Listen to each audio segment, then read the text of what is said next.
সে মসজিদ ভেঙে মন্দির করা, এটা তো স্বাভাবিক।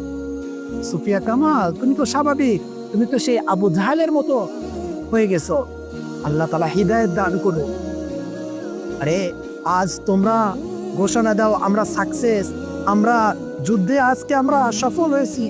এই যুদ্ধের সফল আমরা শুনেছি 1450 বছর আগে নবী করিম সাল্লাল্লাহু আলাইহি সাল্লাম সাহাবীদের সামনে ঘোষণা করে, ইয়া সাহাবী শুনে রাখো, এমন একটা যুদ্ধ হবে যে যুদ্ধতে মুসলমান জাতি জয়লাভ করবে, আর সেই যুদ্ধটার নাম থাকবে গাজওয়াতুল হিন্দ।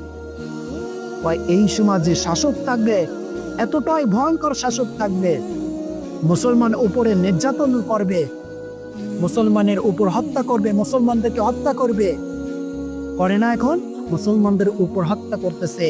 খোঁজ নিয়ে দেখেন ইন্ডিয়ার যে শাসক মোদি, সে মুসলমানদের উপর কত মুসলমানকে, আমি বলি না সেই শাসক হতেও পারে একই রকম, কতটা মুসলমানের উপর ক্ষোভ থাকলে, কষ্ট থাকলে, কতটা মানুষে মুসলমানের উপর নির্যাতন করতে পারে। ওই মোদি মুসলমানের উপর হত্যা করে, মুসলমানদের দেখে হত্যা করে।